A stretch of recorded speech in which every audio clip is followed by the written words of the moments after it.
What's up, guys? It's Coach Z, Coach Zara, your colorful coach, and today I'm going to talk about volleyball tryouts, but more specifically how I frame my volleyball tryouts, the structure and the drills that I do.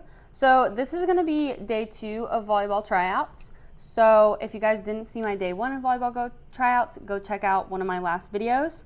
But my first day, just to recap, is more about skills and a little 6-on-6, and then my second day of tryouts is more 6-on-6 play.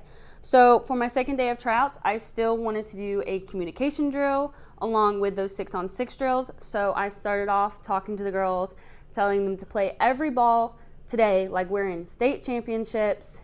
We're down by a point, 23-24, and we have to get the next 2 points. So just to enforce this culture of you're playing for every single ball today and you're making every single ball count. From there, we did dynamic warm-ups. And then our focus 5. So 5 short passes, 5 medium, 5 deep, 5 setting short, 5 setting medium, 5 setting deep, 10 down balls, and then pass, set, hit with yourself, hit to your partner, pass, set, hit, partner, back to me, pass, set, hit. And that's just how we started off our day 2 of volleyball tryouts. I use a bunch of different 6-on-6 drills, but the first drill I decided to do was actually a drill to enforce communication, and it is called tennis. So what that is going to be is there's like 3 different tiers to this drill. You're just going to split the girls up in lines on both sides of the court. There's going to be one single player on the court.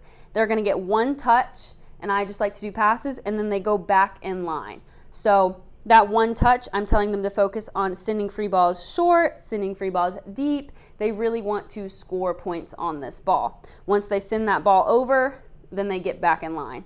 If this person loses the point, like let's say the ball drops over here and they shank it, then they are off the court and like put in jail. And we go until we have 2 people against each other and 1 single winner. The second tier of tennis is going to be 2 people on the court. Same thing, filling in from lines on both sides of the court, and they get 2 touches. Now these can be any 2 touches.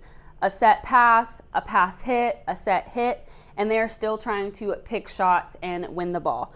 When they lose the ball, both players end up going off the court. So they're going off the court as they send this ball over, they're getting back in line, but if they lose the point, like this person shanks the ball or this person hits into net, then they also go in jail, and we go until we have 2 final teams playing.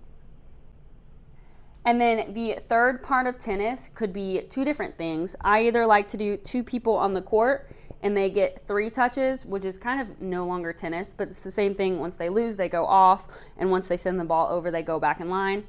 Sometimes I'll give them a more focus from this, so maybe I only let it be a pass hit, maybe like not a pass set, so they can only hit the ball during this third part of the drill.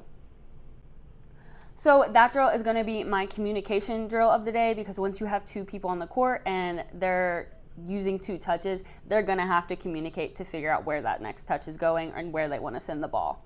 So after that, I decided to go straight into 6-on-6 play. They didn't warm up their serves. They didn't warm up their passes, nothing. We're just going straight into playing. So I separated out the players, 6-on-6 both sides. And the first drill that I decided to do was this drill I call 3-2-1.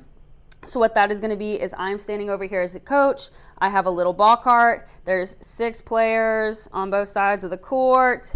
And I'm going to bounce the ball into play and call out a number. So maybe I bounce the ball here, and after that bounce, they have to play the ball. So if I call 1, they get 1 touch, and they have to send the ball straight over the net. If I call 2, then they get 2 touches before they send the ball over the net. And then after that, or I could call 3, and they get 3 touches before they send the ball over the net. So only this first touch has to be the 3-2-1, and I just switch between putting balls in between both sides. A big thing about this drill is I just tell them to be smart. Like if I call out a 2, try to get a good ball to your setter, your right side, no matter who is going. If I send an easy ball over and the setter can set middle with that second ball, I would go ahead and do it. Just things like that to kind of enforce being smart players. The third drill I decided to do was also 6-on-6. And what that drill is going to be is I call it active hitter. Sometimes I tell them what I want the active hitter to be. So maybe I'm like, hey, both sides, your active hitter is middle. But today I let whoever the setter was choose if they wanted their middle, right side, or outside to be their active hitter.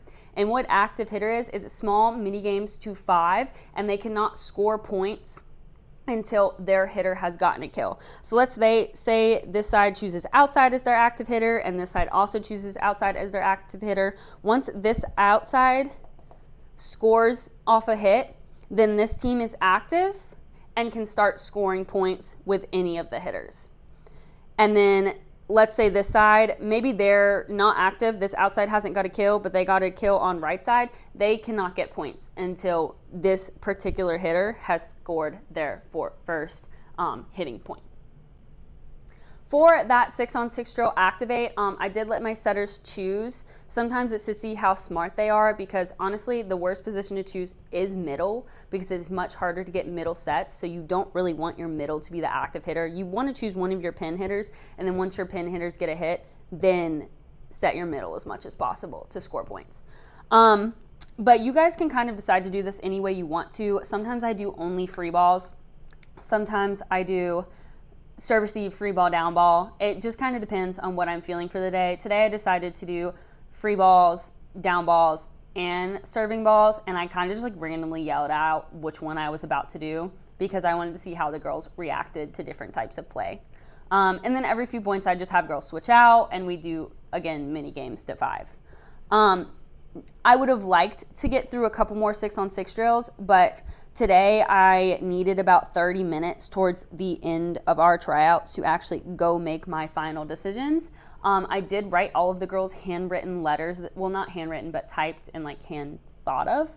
And those letters included for the girls who made it, what I saw their role as being on the team, what I wanted them to work on, and what their leadership position was, or what I see their leadership position being. And then for the girls who were cut, why they were cut, what they need to work on. So I kind of wrote both letters for every single girl for the most part, and I just used the last 30 minutes of tryouts to let them play queens on their own and go make my final decisions. But if I had had a little bit more time, I probably would have chosen to play USA again, which I explained in my last video, or I would have decided to do some sort of focus drill on things I maybe saw was lacking. Like if I wanted to look specifically at setters for the day, I would do mini games to 5 with free balls, and I would tell the setter maybe they're going to lose points every time they do a setter dump if they're setting dumps too much, or maybe they would lose a point every time they set the middle when they were behind the 10-foot line. So I kind of do these mini games to 5 regular games, but some sort of, hey, you lose this point if you do something I don't like. So yeah, that's how I frame day 2 of tryouts. Again, if you guys wanted to do all of this in one single tryout, I would just do less skill work, unless you have really young girls, and then a lot more 6-on-6 if I was trying to do all of this in one day.